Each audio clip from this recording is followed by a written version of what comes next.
예, 많은 분들이 얘기하셨지만 개정의 취지 자체에는 사실 동의하고요. 굉장히 좋은 말이 많더라고요.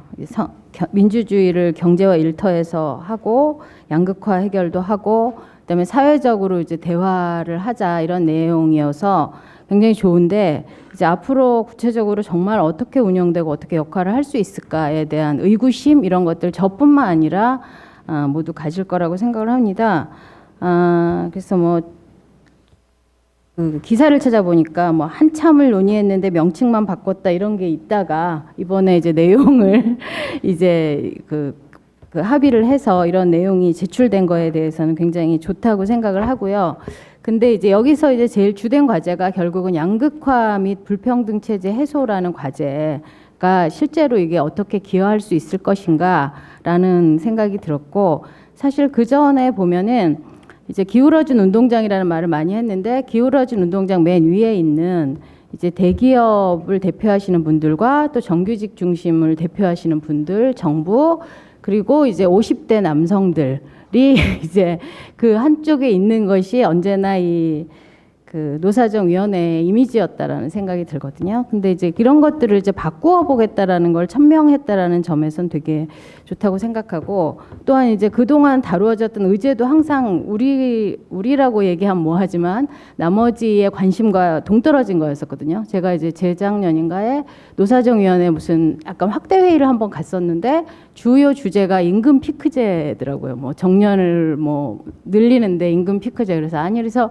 비정규직은 정년도 없고 일단 채용도 안 되고 이러는데 이 논의를 갖고 너무나 치열하게 논의를 하시고, 제가 이제 전체 참석자 중에 여성이 저 혼자였는데 맨 마지막에 발언 기회를 주시고, 그때쯤 되니까 한 3시간 해갖고 모두 지쳐있는 상태셔갖고 제가 제가 되게 부드러운 사람인데 굉장히 격하게 큰 소리를 내서 주장을 했던 그런 기억이 나거든요. 그래서 그런 것이 실제로 해소될 수 있게, 여기 취지대로 실제로 해소될 수 있게, 그래서 대기업 사용자분들이 어떻게 중소기업 자영업자와 함께 대화하고 합의하고 양보할 것인가, 또 이렇게 어쨌든 아니라고 하실지 몰라도 그래도 정규직 이걸 대변하셨던 이 거대 노총이 어떻게 이제 여성, 청년, 비정규 노동자 그리고 실직자들의 문제를 함께 이렇게 할 것인가, 이런 것들이 좀 더 들어가야 되지 않겠느냐 이런 생각이 들고,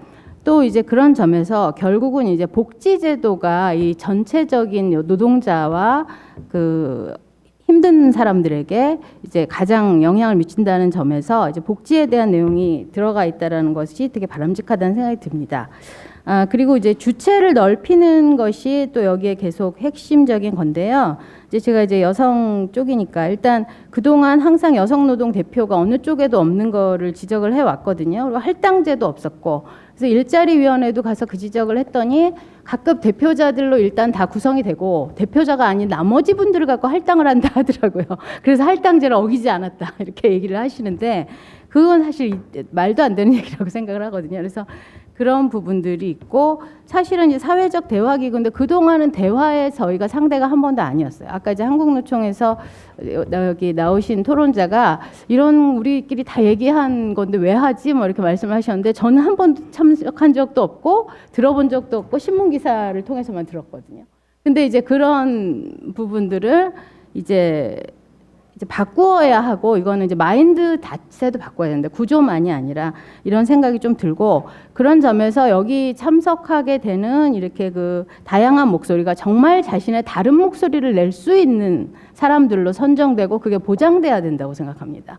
얘기하다가 우리가 추천했으니까 우리 말을 들어야지 이런 류의, 저는 이제 그런 게 다른 위원회에서도 이제 일어나는 데 가끔 들었는데 그러면 안 된다. 그래서 이제 다른 목소리를 낼 수 있고 그걸 좀 경청하는 과정이 제일 필요하다 이런 생각이 들고요. 그 다음에 또 이제 저는 성차별 해소라는 부분이 어디에도 다 빠져 있던데, 거기 여성의 경제 활동 이거 정도만 있는 것 같은데, 이게 지금은 이제 전체 양극화의 차별에 굉장히 중요한 부분이라고 저는 생각을 합니다. 그래서 저희는 이제 성별 임금 격차 해소 이 얘기를 계속 하고 있는데, 어디에도 이게 이렇게 뭐랄까 립 서비스 이외의 얘기가 나오지 않고 있다. 이런 것들이 사실 여기서 같이 열심히 논의하고 협의해야 된다라고 생각이 들고요. 그리고 이제 아시다시피 이 요즘에 이제 성별 임금 격차 해소에 뭐 여성이 비정규직이고 임금도 낮고 출산 육아가 집중돼 있고 뭐 이런 그 얘기들을 우리가 다 알고 있다라고 하지만 다 처음 듣는다 하시는 분들도 상당히 많이 있고요.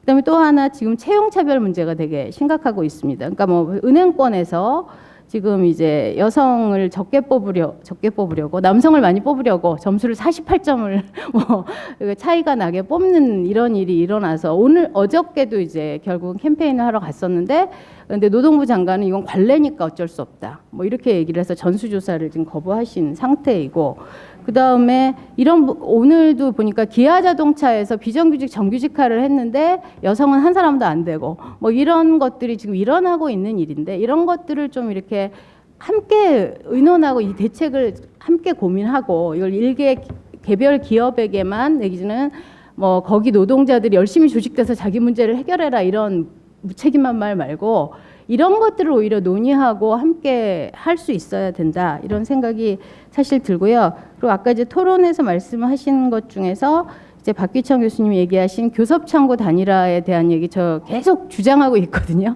왜냐하면 이제 저희가 초기업 노조인데 한 명만 가입이 돼도 어떤 이렇게 남자가 한 100명 있는데 여성이 2명 있는데 되게 고유한 문제가 있어요. 그래서 한 명을 가입을 해도 그 전에 교섭권을 가지고 얘기를 할 수가 있었는데 이제는 완전 봉쇄돼 있고 그다음에 뭐 요양보호사를 조직을 했더니 직원이랑 다 합쳐가지고 그쪽이 수가 많으니까 교섭권이 없다 그래가지고 이 정말 취약한 노동자의 권리가 부정되고 있거든요. 그래서 그런 거에 대한 해소를 어떻게 할 것인가 이런 것들도 여기서 저는 논의가 된다고 보고 그다음에 아까 업종별 얘기하셨지만 지금 뭐 특수고용의 사실 이제 70%가 여성인데 그 부분에 대한 얘기라든가 그다음에 여성이 시간제 노동으로 되게 되어 있는 이런 보호라든가 이런 이제 제가 이제 의제를 얘기하고 싶은 건 아닌데 이런 식으로 이런 좀 마인드를 바꾸고 다른 목소리를 내고 이걸 같이 정말 심도 깊게 고민해야 양극화 해소라는 이 원래 취지 그다음에 여러 그 주체들이 참가한 거에 대한 취지 이런 것들을 살려나가는